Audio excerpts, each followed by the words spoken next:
साल 1910। बस्तर की धरती पर कुछ अलग ही हलचल थी। पेड़ों की पुनगनियों से लेकर नदियों की लहरों तक हर चीज जैसे किसी बड़े तूफान का संकेत दे रही थी। यह सिर्फ एक विरोध नहीं था, यह थी एक ज्वाला जो सदियों से सुलग रही थी। एक लपट जिसने पूरे बस्तर को हिला दिया। यह था भूमकाल विद्रोह।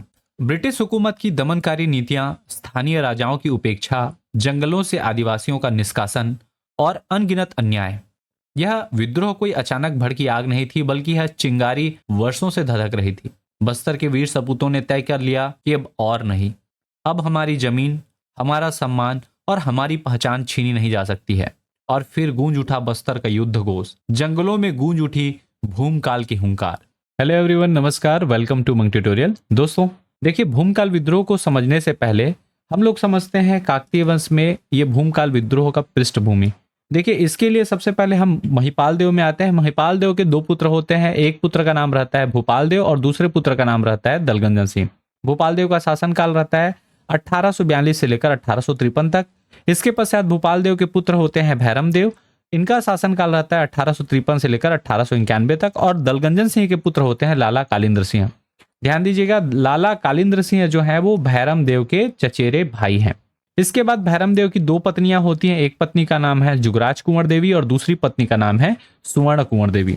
सुवर्ण कुंवर देवी, याद रखिएगा, ये बड़ी रानी थी। जुगराज कुंवर देवी दूसरी रानी या छोटी रानी थी।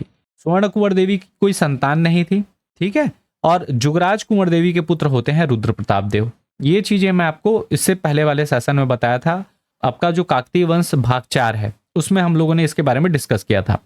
अब यहाँ पे मैं ये चीजें क्यों बता रहा हूं, तो याद रखिएगा, इस चीज का लिंक हमको करना है रुद्र प्रताप देव। और रुद्र प्रताप देव की बड़ी माँ या जो राजमाता रहेंगी वो कौन रहेंगी? राजमाता स्वर्ण कुंवर देवी। और उनके एक चाचा रहेंगे, उनके पिता के एक भाई, चचेरे भाई, कौन? लाला कालिंद्र सिंह। इन तीनों के बीच में आपका स्टोरी चलते रहेगा, ठीक है। ये तीनों राज परिवार से हैं। राजा रहेंगे रुद्र प्रताप देव, उनकी राजमाता रहेंगी सुवर्ण कुंवर देवी और उनके एक चाचा रहेंगे लाला कालिंद्र सिंह देव। तो चलिए हम लोग आते हैं रुद्र प्रताप देव पर, जिनका शासनकाल 1891 से 1921 तक था। ये सारी चीजें भी हम लोग डिस्कस कर चुके हैं, जिसमें रुद्र प्रताप देव की दो रानियां थी, कुसुमलता देवी और चंद्र कुमारी देवी, ठीक है। कुसुमलता देवी की कोई संतान नहीं थी। चंद्र कुमारी देवी की एक पुत्री होती है जिनका नाम रहता है प्रफुल्ल कुमारी देवी, जो बाद में रुद्र प्रताप देव के बाद महारानी बनती हैं। हम लोग मेन आते हैं इन दोनों पॉइंट पर। ये दोनों पॉइंट क्या कहते हैं कि इनके शासनकाल में जो दीवान थे वो कौन थे? बैजनाथ। ये नाम याद रखिएगा, दीवान का नाम क्या था? बैजनाथ था। और वो क्या करते हैं? बैजनाथ जो हैं वो वनों को आरक्षित कर देते हैं। आपको याद होगा सिहावा नगरी जंगल सत्याग्रह या छत्तीसगढ़ के जितने जंगल सत्याग्रह हैं, मेन रीजन क्या था? वनों का आरक्षण, जो वनों में प्रवेश है उसको रोका जाना। तो उसके कारण वहां के जो निवासी रहेंगे वो क्या होंगे? आहत होंगे। उनकी भावनाएं जुड़ी रहती हैं वनों से, वनों पर वो आश्रित रहते हैं। तो एक कारण ये होता है क्या? वनों को आरक्षित करना।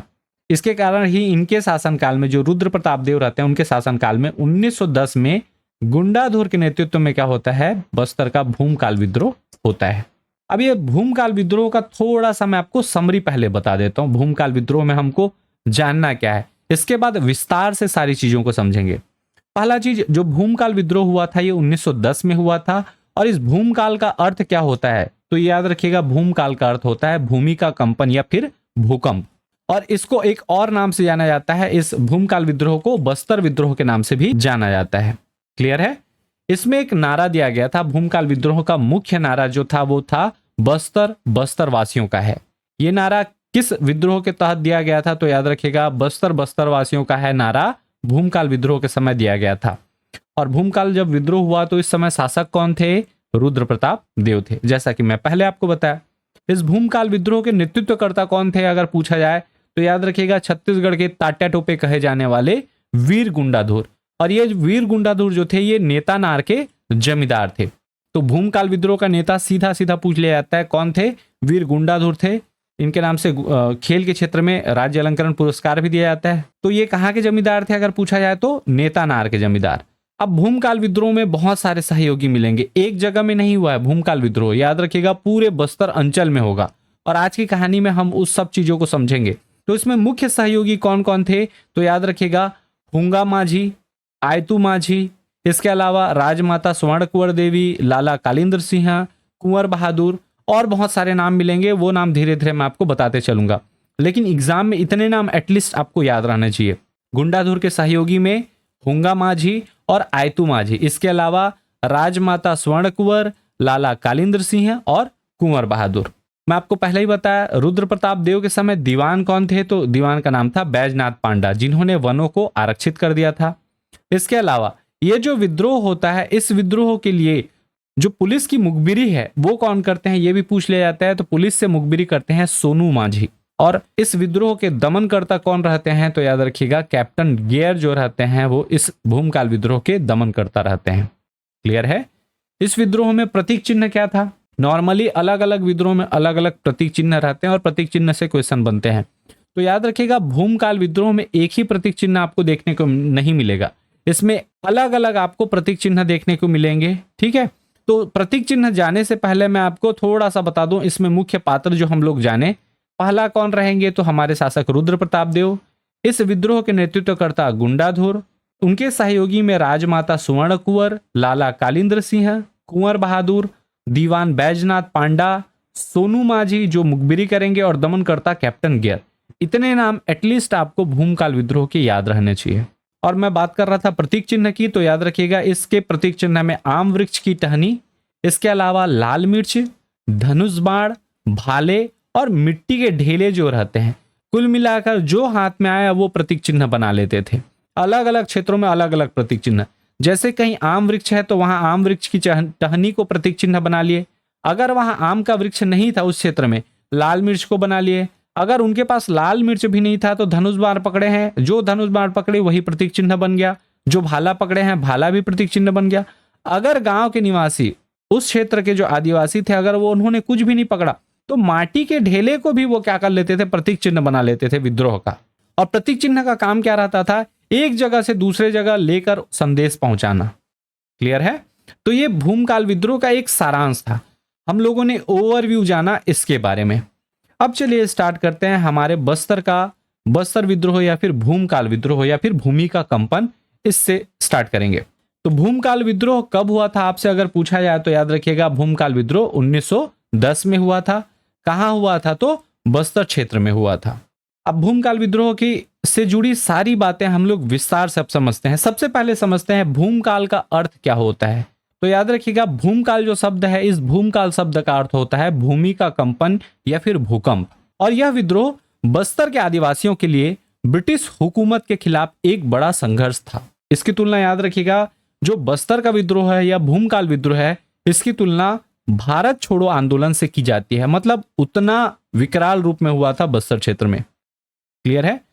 अब ये भूमकाल विद्रोह हुआ क्यों, मैं पहली क्लास में भी, इससे पहले वाले सेशन में आपको बताया था, भूमकाल विद्रोह होने का केवल एक कारण नहीं था दीवान बैजनाथ पांडा, इसके मल्टीपल कारण थे। और एक एक कारण को हम लोग आज के इस सेशन में गहराई से समझते हैं। सबसे पहले जानते हैं भूमकाल विद्रोह होने के कारण। देखिए, भूमकाल विद्रोह होने का जो मुख्य कारण माना जाता है वो माना जाता है कि वनों को आरक्षित कर देना और राजमाता सुवर्ण कुंवर और लाला कालिंद्र सिंह की उपेक्षा होना, दो मुख्य कारण। लेकिन इसके अलावा भी बहुत सारे कारण आपको देखने को मिलेंगे। ब्रिटिश राज की हुकूमत और उनकी दमनकारी नीतियों ने बस्तर में भूमकाल विद्रोह की आग भड़का दी। पर यह सिर्फ एक वजह से नहीं हुआ था, इसके पीछे कई परतें थीं।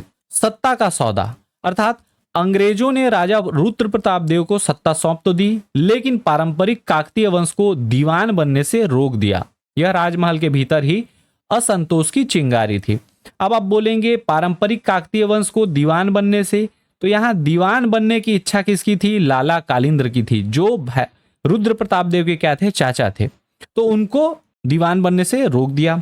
इसके अलावा राज परिवार की अनदेखी, लाला कालिंद्र सिंह और राजमाता सुवर्ण कुंवर देवी को नजरअंदाज करना स्थानीय शक्ति संतुलन के खिलाफ था, जिससे क्या हुआ, असंतोष बढ़ा। ये राज परिवार के ही थे लेकिन इनको कोई भाव नहीं दे रहा था। रुद्र प्रताप देव राजा हैं और इनकी राजमाता और इनके जो चाचा हैं, इनको अंग्रेजों के द्वारा कोई भी भाव नहीं दिया जा रहा था। इसके अलावा अंग्रेजी प्रशासन की शोषणकारी नीतियां, बस्तर के अधिकारियों और कर्मचारियों ने जनता पर अत्याचार किए, खासकर पुलिस वालों की ज्यादती और महिलाओं के प्रति अमानवीय व्यवहार से आदिवासियों का गुस्सा उनके ऊपर भूमकाल विद्रोह के रूप में फूटा। ये हो गए मुख्य रूप से 3 कारण। इसके अलावा और आपके कारण देखने को मिलते हैं। वो कारण है फ्री की लूट। फ्री की लूट से तात्पर्य है अफसरों, शिक्षकों और कर्मचारियों की यह आदत बन चुकी थी कि वे आदिवासियों से मुर्गा, घी और जंगल की उपज मुफ्त में ले जाते थे। यह जबरन वसूली विद्रोह की बड़ी वजह बनी। इसके अलावा बेगारी प्रथा। बेगारी प्रथा क्या होती है आपको पता होगा, मेहनत आपकी, मुनाफा उनका। आदिवासियों से बेगारी कार्य करवाई जाती थी, यानी बिना किसी मेहनताना से उनसे काम लिया जाता था।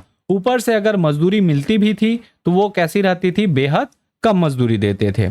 इसके अलावा उनको वनों को चूंकि आरक्षित कर दिया गया था, इसलिए वनों से बेदखल कर दिया जाता था। जंगल जो आदिवासियों के जीवन का आधार था, उन्हीं से छीनकर संरक्षित क्षेत्र घोषित कर दिया गया। इससे उनकी आजीविका पर भी क्या पड़ा, गहरा असर पड़ा। अगर गलती से कोई आदिवासी वन जाते थे, कुछ सामान जो वनोपज है उसको ले आते थे, तो वनोपज की भी वो क्या कर देते थे, लूट कर देते थे। अगर आदिवासी अपनी मेहनत से वन उपज इकट्ठा करते थे, मान लो चार है, तेंदू है, ठीक है, अलग अलग वनोपज जो रहते हैं उसको इकट्ठा करते थे, तो उन्हें भी उसका सही मूल्य नहीं दिया जाता था। अगर मार्केट में वनोपज बेचने भी जाते थे तो अंग्रेज अधिकारी क्या करते थे, उसको कम दाम में खरीद लेते थे। करों का जंजाल। अंग्रेजों ने लगान बढ़ाया और ठेकेदारी प्रथा को बढ़ाया, जिससे स्थानीय लोग बुरी तरह क्या हो गए, पीड़ित हो गए। इस प्रकार से वो धीरे धीरे साहूकार के करों में फंसते गए और उस जंजाल में क्या हो गए, आदिवासी अंग्रेजों से तंग आ गए। शिक्षा की जबरदस्ती। याद रखिएगा, अभी तक जितना हो रहा था ये उनके सांस्कृतिक वो में हस्तक्षेप नहीं था, लेकिन जब शिक्षा की जबरदस्ती हुई, सरकार ने जबरन जब नई शिक्षा नीति थोपी, तो आदिवासी संस्कृति में जो मेल नहीं खाती थी वो शिक्षा नीति का वो विरोध करने लगे। पारंपरिक स्वतंत्रता पर हमला। जनजातियों के घरों में बनने वाले मादक पदार्थों, जो महुआ से जैसे आपका मंद बनता है, दारू बनता है, उनके उत्पादन पर रोक लगा दी गई, जिससे उनके पारंपरिक जीवन पर सीधा असर पड़ा। बस्तर क्षेत्र में बाहरी लोगों की घुसपैठ। अंग्रेजी राज्य में बस्तर में बाहरी लोगों की आवाजाही बढ़ने लगी, जिससे स्थानीय समाज पर दबाव बढ़ा। और अंत और मुख्य कारण आप मान सकते हैं वो है धार्मिक हस्तक्षेप। ईसाई मिशनरियों के जरिए आदिवासियों पर धर्म परिवर्तन का दबाव डाला गया, जिससे पारंपरिक आस्था और संस्कृति खतरे में पड़ गई।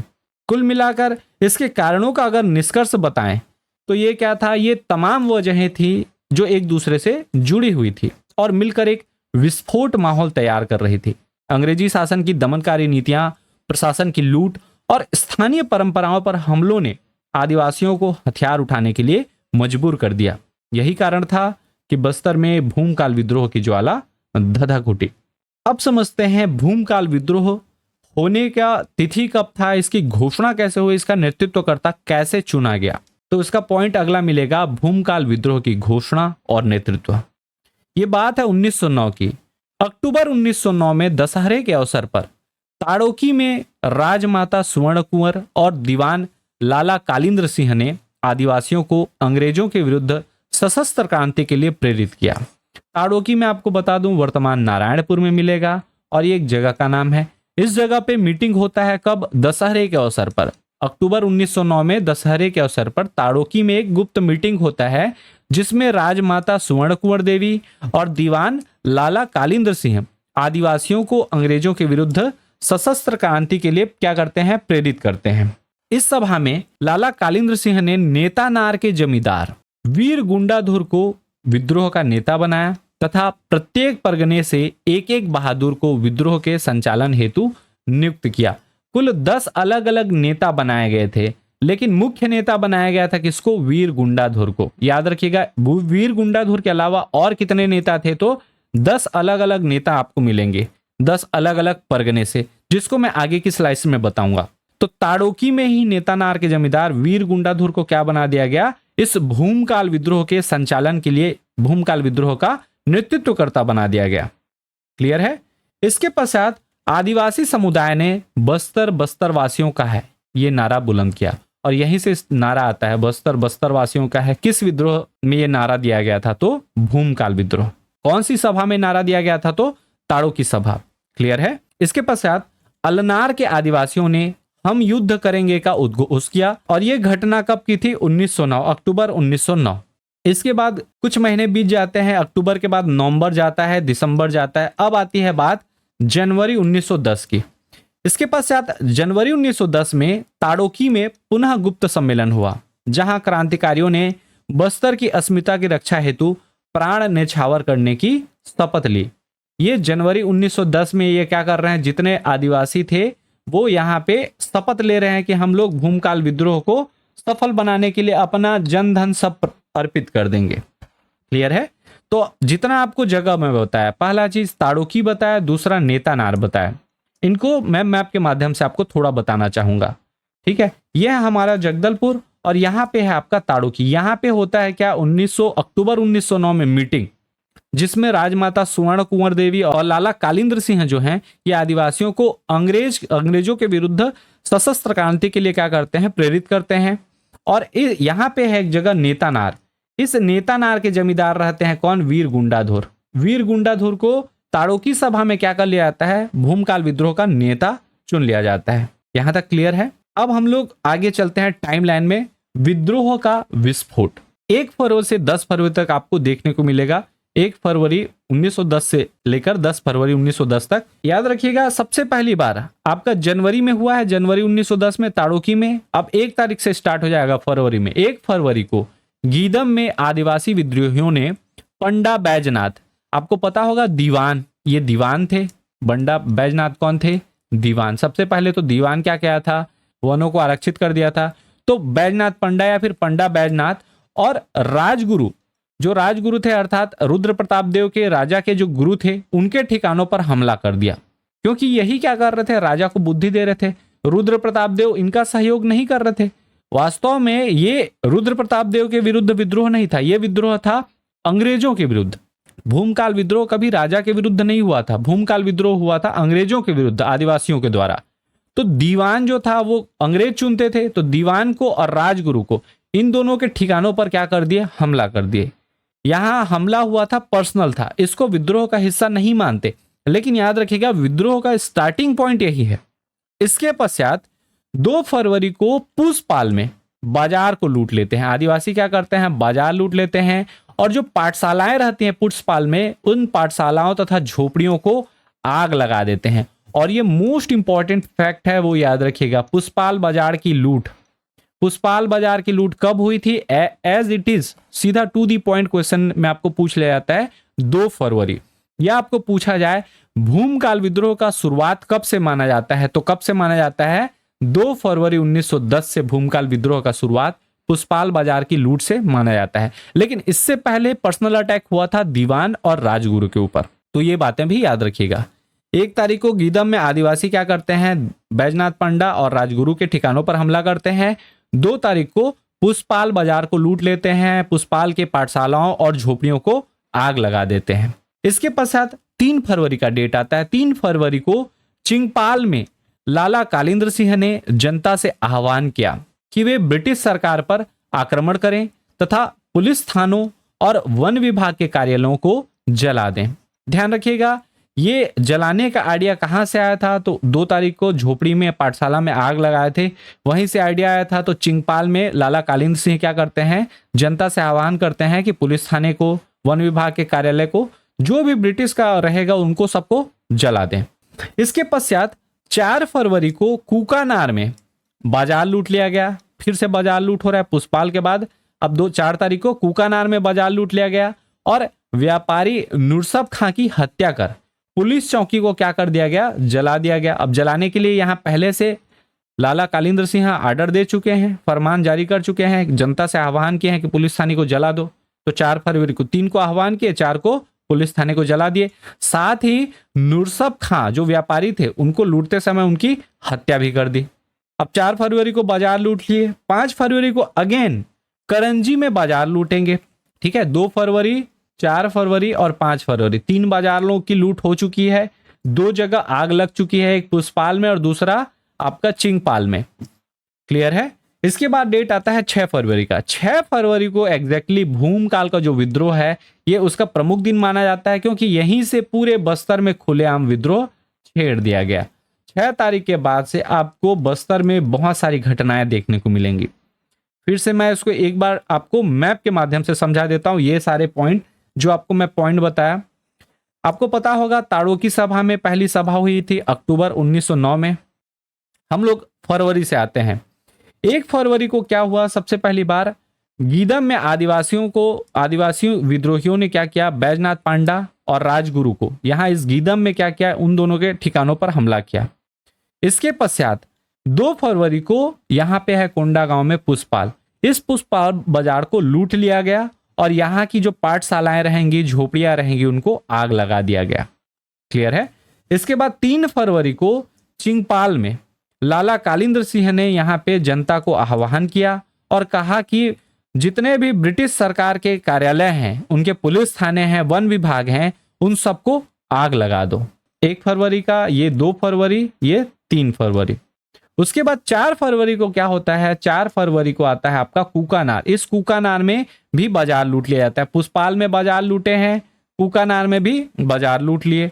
उसके पश्चात इस कूकानार के एक व्यापारी रहते हैं नूरसब खां, उनकी हत्या भी कर दी जाती है और साथ ही कूकानार का जो पुलिस चौकी रहता है उसको जला दिया जाता है। यहाँ पे 3 चीजें होती हैं, कूकानार में बाजार लूटा जाता है, व्यापारी की हत्या कर दी जाती है और पुलिस चौकी को आग लगा दी जाती है। 5 फरवरी को अगेन करंजी का जो बाजार है ये लूट लिया जाता है। करंजी बाजार भी आपको लूट लिया जाएगा, कब, 5 फरवरी को। और 6 फरवरी जो है वो संपूर्ण बस्तर क्षेत्र में खुलेआम विद्रोह का शुरुआत हो जाता है। तो इस प्रकार से घटनाएं चलती हैं।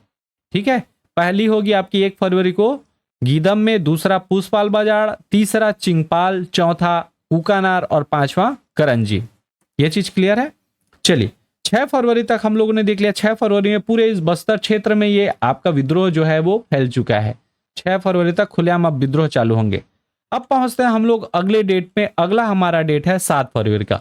7 फरवरी को गीदम में राजमाता सुवर्ण कुंवर ने गुप्त सभा कर घोषणा की कि अब बस्तर से ब्रिटिश शासन समाप्त हो चुका है और मौर्य राज की स्थापना होगी। ये क्यों कहा राजमाता ने, तो आपको पता होगा 6 तारीख तक विद्रोह पूरा फैल चुका था, तो राजमाता को पता चला कि विद्रोह सब जगह भड़क चुका है, तो उनको लगा कि ये ब्रिटिश शासन जो है वो समाप्त हो चुका है और मौर्य राज की अब क्या होगी, स्थापना होगी। तो डेट याद रखिएगा 7 फरवरी को गीदम में किसने कहा था, राजमाता सुवर्ण कुंवर देवी ने, कि मौर्य राज की अब स्थापना होगी। इसके पश्चात जो विद्रोही रहते हैं वो गीदम से किस ओर निकल जाते हैं, बारसूर की ओर। दंतेवाड़ा में ही है गीदम और दंतेवाड़ा में ही है आपका बारसूर। तो गीदम से विद्रोही कहां चले जाते हैं, बारसूर की ओर। इसके पश्चात घटना देखने को मिलती है 8 फरवरी की। 8 फरवरी को कुटरू में, कुटरू आपका बीजापुर जिले में मिलेगा, कुटरू में तार की लाइनों को काटकर अंग्रेजों से संपर्क तोड़ दिया जाता है। जो अंग्रेज अधिकारी वहां रहते हैं, जो सैनिक रहते हैं, उनके टेलीफोन लाइन की तारें काट दी जाती हैं, बिजली की तारें काट दी जाती हैं, ताकि एक दूसरे से वो संपर्क ना कर सकें। 9 फरवरी की घटना आती है कि 9 फरवरी को कुआंकोंडा में वन कर्मचारियों की हत्या कर दी जाती है और भैरमगढ़ में एक पुलिसकर्मी की भी हत्या कर दी जाती है। ध्यान से देखिएगा, हत्या को मैं अलग से हाईलाइट रखा हूं। कहां कहां हत्या हुई, तो कुआंकोंडा में वन कर्मचारी की हत्या हुई और भैरमगढ़ में पुलिसकर्मी की हत्या हुई। इसके पश्चात 9 से 10 फरवरी को कुटरू, तोकापाल और गुमियापाल में डाकघर लूटे गए। अभी बाजार नहीं लूटा गया है, डाकघर लूटा गया है। डाकघर लूटने का रीजन क्या था, तो यहां से ये डाक कहां जाते, रायपुर, नागपुर, अलग अलग क्षेत्रों तक जाते, जिससे अंग्रेजों को पता चल जाता कि यहाँ कौन कौन सी घटनाएं हो रही हैं और वो सेना भेज देते। इसलिए वो क्या करते हैं, इन जगहों से डाक को ही लूट लेते हैं ताकि यहाँ जो पत्र भेजे जा रहे हैं वो ना पहुंच सके। अब जो ये फैक्ट बताया, इसको मैं पुनः आपको मैप में बताता हूं। हमारी जो पूरी पहली घटना थी वो आप लोगों ने पता चल गया होगा, 1 से लेकर 5 तक। 1 को गीदम, 2 को पुष्पाल, इस टाइप का था आपका, 2 को पुष्पाल, 3 को चिंगपाल, 4 को कूकानार, 5 को आपका था करंजी। ठीक है, अब इसके बाद 6 तारीख को पूरे बस्तर क्षेत्र में फैल गया, इतने क्षेत्र में। 7 को राजमाता जो रहती हैं वो गीदम में आते हैं, यहीं पे आप 7 लिख रहा हूं। 7 को राजमाता सुवर्ण कुंवर देवी जो रहती हैं वो गीदम में गुप्त सभा करती हैं और वो उस सभा में बतलाते हैं कि बस्तर से ब्रिटिश शासन समाप्त हो चुका है और अब मौर्य राज की स्थापना होगी। इसके पश्चात जो विद्रोही रहते हैं वो यहाँ पे कुछ दूरी पर है आपका क्या, बारसूर। इस बारसूर की ओर विद्रोही निकल जाते हैं। 8 फरवरी का डेट आता है। 8 फरवरी को कुटरू में, कहाँ, कुटरू अभी वर्तमान बीजापुर में है, कुटरू गेम सेंचुरी जहां है वही कुटरू है। तो 8 फरवरी को कुटरू में जो तार की लाइनें हैं उनको काट दिया जाता है ताकि अंग्रेजों का संपर्क इधर उधर ना हो सके। ठीक है। इसके पश्चात 9 फरवरी का डेट आता है। 9 फरवरी को याद रखिएगा कुआंकोंडा, 9 फरवरी को कुआंकोंडा में वन कर्मचारी की हत्या कर दी जाती है। और साथ ही भैरमगढ़ में, भैरमगढ़ आपका एक जगह है, यहाँ पे इस भैरमगढ़ में पुलिसकर्मी की भी हत्या कर दी जाती है। यहाँ पे है आपका भैरमगढ़, भैरमगढ़ अभयारण्य भी है, ठीक है। तो वो भैरमगढ़ में पुलिसकर्मी की हत्या कर दी जाती है और कुआंकोंडा में वन कर्मचारी की हत्या कर दी जाती है। इसके पश्चात 9 से 10 फरवरी का डेट आता है जिसमें तोकापाल, कुटरू और गुमियापाल, इन तीनों जगहों पर, तोकापाल, कुटरू और गुमियापाल, ये राइट जो लगा रहा हूं, इन तीनों जगहों पर फिर से क्या किया जाता है, डाकघर लूटे जाते हैं। क्लियर है। ये हमारा 9 से 10 फरवरी तक का घटना हो गया। क्लियर है। चलिए हम अब जाते हैं अगली कहानी में। 1 से 10 फरवरी तक हो गया। अब पहुंचते हैं 10 से 25 फरवरी के डेट में। 10 से 25 फरवरी में यह विद्रोह जो है इसका विस्तार होगा। 10 फरवरी को याद रखिएगा मारेंगा, तोकापाल और करंजी में स्कूलों को आग के हवाले किया जाता है, स्कूलों में आग लगा दी जाती है।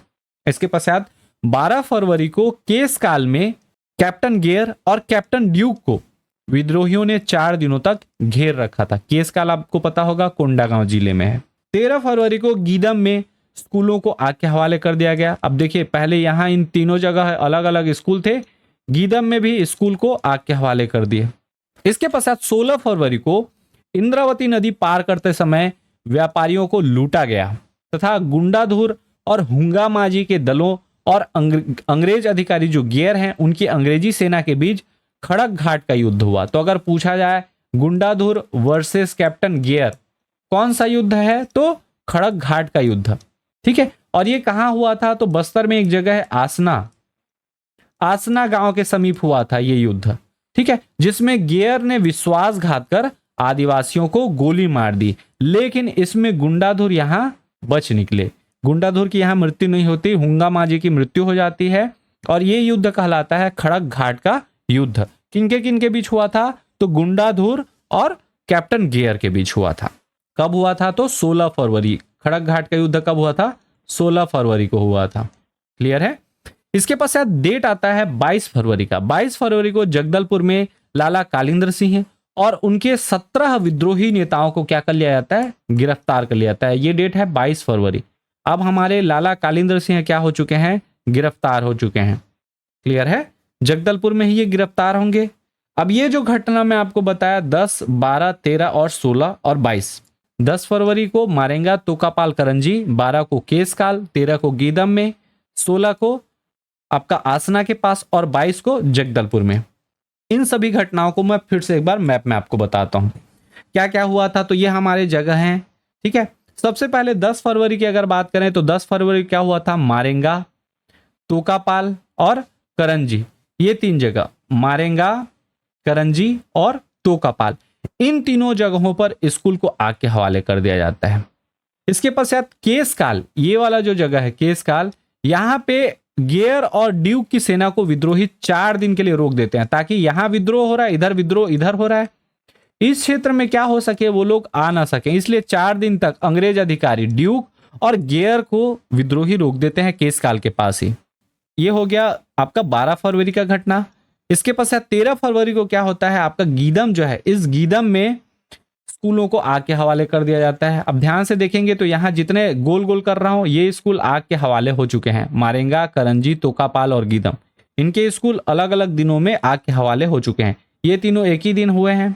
कब हुए हैं, तो 10 तारीख को हुए हैं, 10 फरवरी को, और ये 12 फरवरी घटना है। और ये 13 फरवरी को गीदम में भी आग लगा देते हैं।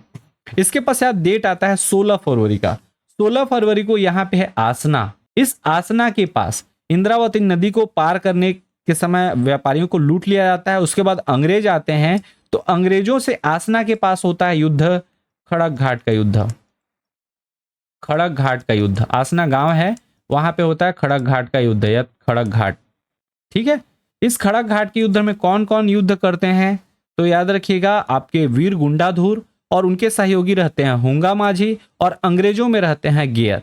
कब ये युद्ध होता है, तो 16 फरवरी को होता है खड़क घाट का युद्ध। क्लियर है। इसके पश्चात 22 फरवरी का डेट आ जाता है। इस 22 फरवरी को यहाँ पे मौजूद हैं हमारे लाला कालिंदर सिंह जगदलपुर में। जगदलपुर में लाला कालिंदर सिंह और उनके 17 विद्रोही सहयोगियों को क्या कर लिया जाता है, गिरफ्तार कर लिया जाता है। अब ये क्या हो चुके हैं, लाला कालिंद्र सिंह गिरफ्तार हो चुके हैं। 22 फरवरी के बाद हम लोग अगली घटना पर चलते हैं, जो हमारी अगली घटना मिलेगी 23 फरवरी से। 23 फरवरी को क्या होगा, भूमकाल को कुचलने के लिए रायपुर, मद्रास प्रेसिडेंसी और पंजाब बटालियन से अतिरिक्त सेना बस्तर भेजी गई।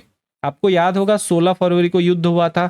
युद्ध में आपके वीर गुंडाधुर जो है वो बच जाते हैं, बाकी जो विद्रोही रहते हैं उनको मार गिराया जाता है। तो अंग्रेजों को महसूस हो जा रहा है कि यहाँ पे मामला बिगड़ने वाला है, तो क्या करते हैं 17 तारीख को ही भेज देते हैं संदेश, और 23 को अलग से हमारे पास, मतलब अंग्रेजों के पास एक अतिरिक्त सेना आ जाती है। कहाँ कहाँ की, तो रायपुर से आते हैं आपके 200 सैनिक, मद्रास प्रेसिडेंसी से आपके आते हैं 150 सैनिक और पंजाब बटालियन से आते हैं 300 सैनिक। कुल मिलाकर आपका 650 अलग से और सैनिक पहुंच जाते हैं कहाँ पे, बस्तर वाले क्षेत्र में। इसके पश्चात 24 फरवरी को अंग्रेजों और गुंडाधुर के मध्य कौन सा युद्ध हुआ, गंगा मुंडा का युद्ध। पहला युद्ध हुआ था, याद रखिएगा पहला युद्ध कब हुआ था, तो 16 फरवरी को हुआ था खड़क घाट का युद्ध, और उसके बाद 24 फरवरी को होता है गंगा मुंडा का युद्ध। एक है खड़क घाट और दूसरा है गंगा मुंडा। तो खड़क घाट युद्ध पहले हुआ था 16 फरवरी को आसना में, और 24 फरवरी को हुआ गंगा मुंडा का युद्ध। ठीक है, ये अंग्रेजों और गुंडाधुर के मध्य हुआ था, जिसमें आपके जो गुंडाधुर रहते हैं ये वहां से बच निकलते हैं, और ये युद्ध भी अंग्रेज वीर गुंडाधुर को पकड़ नहीं पाते। इसके पश्चात जो खिजे हुए अंग्रेज रहते हैं गुस्से से लाल होकर 25 फरवरी को डाफनगर और अबुजमाड़ में भीषण युद्ध करते हैं, जहां गेयर ने पंजाब बटालियन से 300 सेना लाए थे, 300 सिपाही, उसी पंजाबी सेना की मदद से विद्रोहियों को क्या कर दिया था, दबा दिया था। यह चीज क्लियर है। अब इसको मैप में अगर देखें तो ये हमारा बस्तर क्षेत्र है। इस बस्तर क्षेत्र में यहाँ पे आपका डाफनगर है और यहाँ है आपका अबुजमाड़। इस डाफनगर और अबुजमाड़ में कब हमला कर देंगे, तो याद रखिएगा 25 फरवरी को हमला करेंगे अंग्रेज, और उसके बाद पंजाबी सेना की मदद से इन दोनों क्षेत्रों के जितने भी आपके क्या रहते हैं, विद्रोही रहते हैं, उनको दबा देते हैं, कुचल देते हैं विद्रोह को। क्लियर है। अब यहां से 25 तारीख के बाद दिखाई दे रहा है कि विद्रोह का अब क्या हो रहा है, दमन चालू हो रहा है। 25 को लास्ट तक आपका विद्रोह का विस्तार हुआ था, 25 से चालू हो रहा है दमन। तो अब हम लोग जानेंगे विद्रोह का दमन, जो आपको देखने को मिलेगा 26 फरवरी से 6 मार्च तक। विद्रोह का दमन करने के लिए सबसे पहला डेट मिलता है जहां से स्टार्ट हुआ था। स्टार्ट कहां से हुआ था, ताड़ोकी से। ठीक है, तो 26 फरवरी को ताड़ोकी में विद्रोह के अन्य 15 नेताओं के घरों को जला दिया जाता है। अब ये जला कौन रहा है, अंग्रेज जला रहे हैं, और उन्हें गिरफ्तार कर लिया जाता है। इसके पश्चात 28 फरवरी को अंग्रेजी सेना पूरे बस्तर में फैल गई और सैकड़ों विद्रोहियों को गिरफ्तार कर निर्वासित कर दिया। इसके पश्चात 5 मार्च को जगदलपुर में राजमाता स्वर्ण कुंवर और लाला कालिंद्र सिंह को भी गिरफ्तार कर रायपुर जेल भेज दिया गया। आपको याद होगा लाला कालिंद्र सिंह को मैंने पहले भी गिरफ्तार करवाया था। वो गिरफ्तारी कब हुई थी, आपको याद आ रहा है? तो वो गिरफ्तारी आपकी हुई थी 22 फरवरी को। इनकी पहली गिरफ्तारी हुई थी 22 फरवरी को, और 24 फरवरी को गंगा मुंडा के युद्ध में गुंडाधुर ने इनको लाला कालिंद्र सिंह को कैद से आजाद कर लिया था। ठीक है, तो 5 मार्च को पुनः लाला कालिंद्र की क्या होगी, गिरफ्तारी होगी, और इस बार बस्तर क्षेत्र में नहीं रखेंगे, जगदलपुर में नहीं रखेंगे। उनको पता है कि अभी भी गुंडाधुर क्या हैं, बाहर हैं, इसलिए उनको गिरफ्तार करके सीधा कहां भेज दिया जाता है, रायपुर जेल भेज दिया जाता है। क्लियर है। इसके पश्चात 6 मार्च को ब्रिटिश अधिकारियों ने विभिन्न इलाकों में आदिवासियों पर आक्रमण किया और विद्रोह को दबाने का प्रयास किया। यहां तक विद्रोह का दमन चल रहा है, और जो गुंडाधुर के सहयोगी थे उनको जो नेता बनाए थे वो लाला कालिंद्र सिंह और राजमाता स्वर्ण कुंवर देवी जो थी, ये जगदलपुर से गिरफ्तार होकर 5 मार्च को इनको रायपुर भेज दिया जाता है। 5 मार्च को ही गिरफ्तार करते हैं और सीधा रायपुर भेज देते हैं। अब क्या हुआ, विद्रोह का दमन हुआ, इसके बाद क्या घटनाएं हुई, इसको हम लोग समझते हैं विद्रोह की परिणति। और ये परिणति होगी आपकी 13 मार्च से लेकर 29 मार्च तक।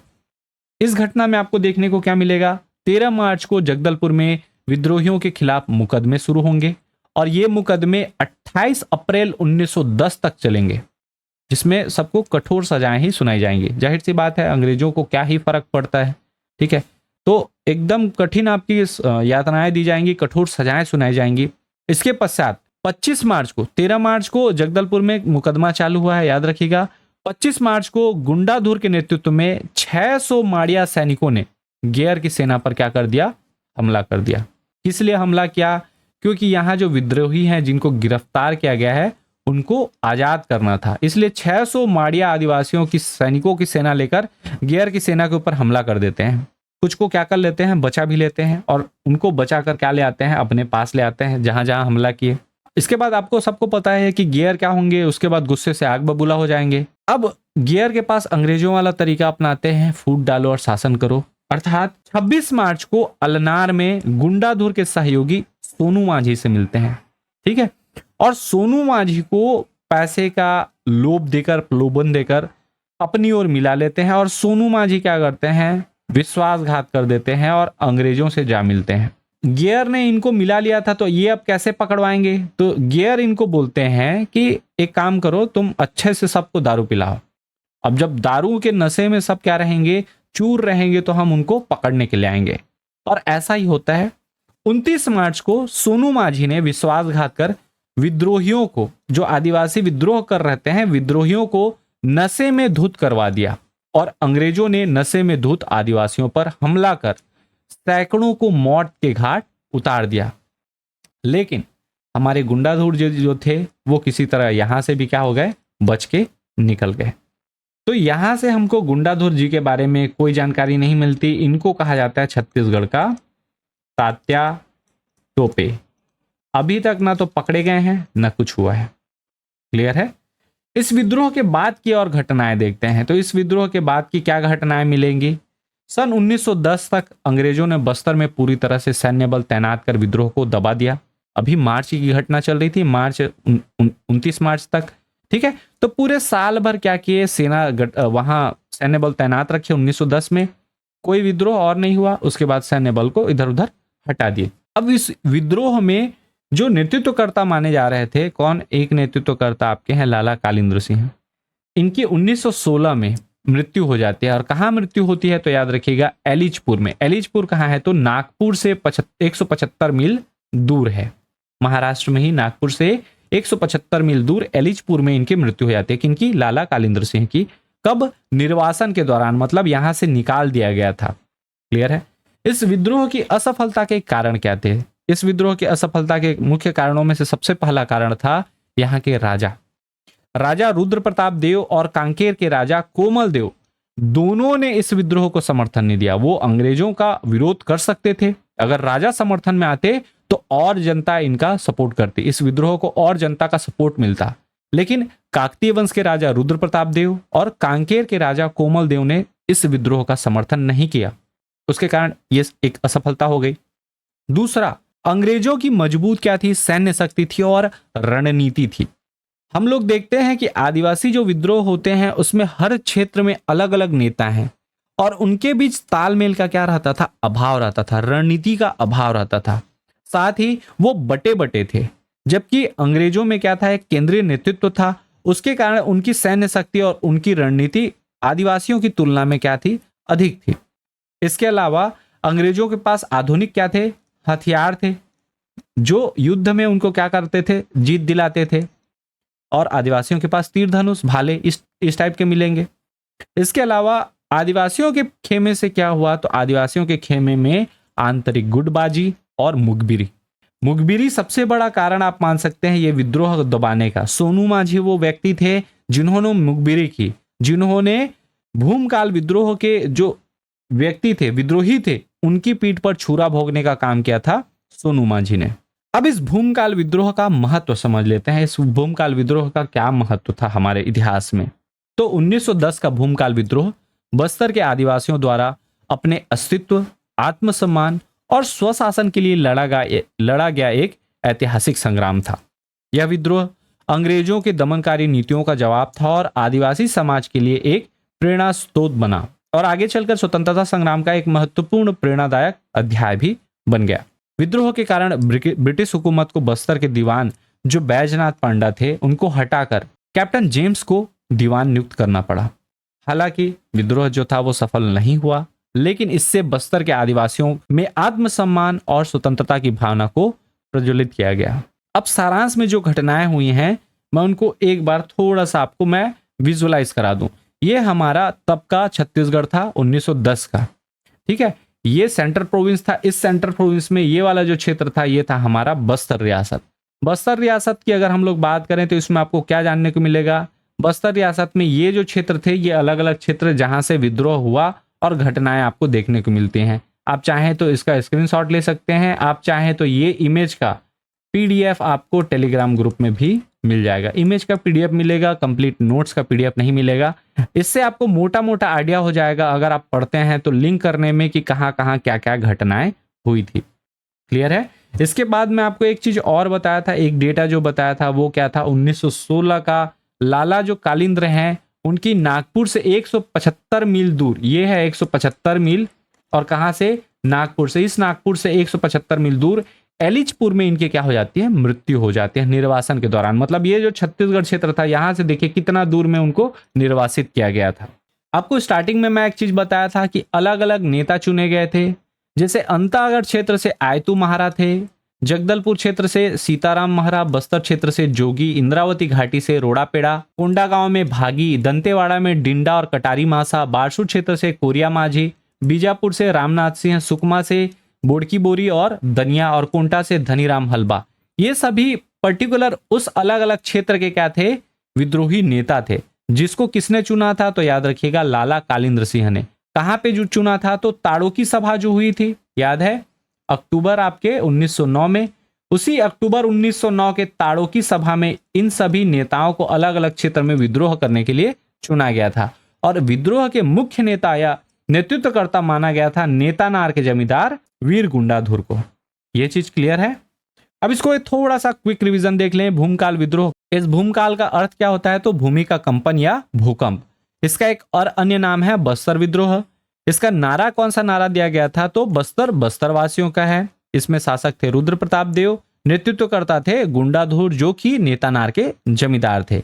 इनके सहयोगी मिलेंगे हुंगा माझी, आयतू माझी, राजमाता स्वर्ण कुंवर, लाला कालिंद्र सिंह और कुंवर बहादुर।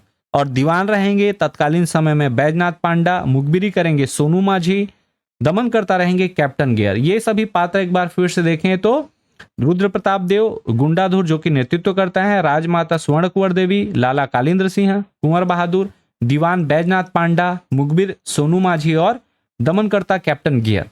इस विद्रोह का प्रतीक चिन्ह क्या था तो आम वृक्ष की टहनी, लाल मिर्च, धनुष, बाण भाले और मिट्टी के ढेले।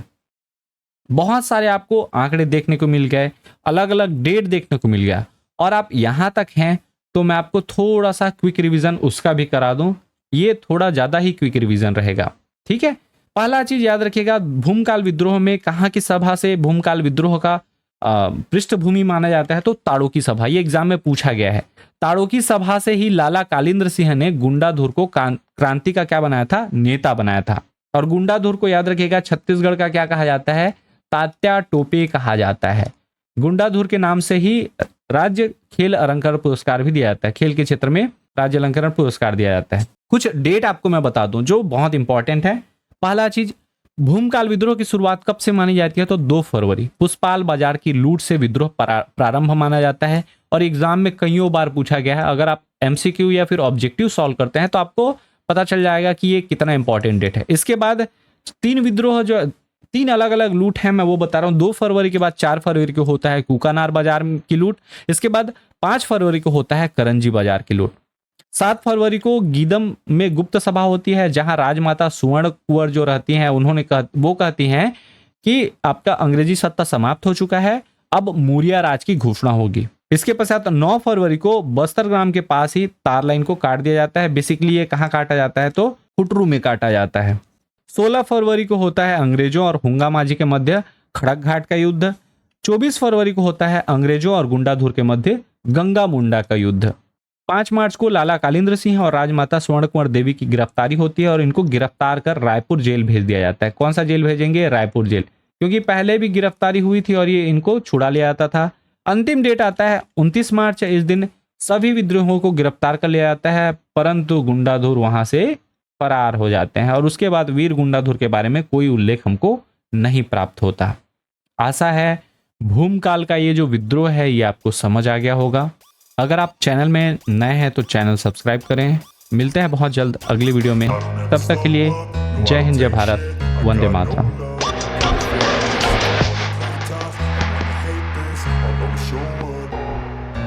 I don't ever slow up, no I don't take shit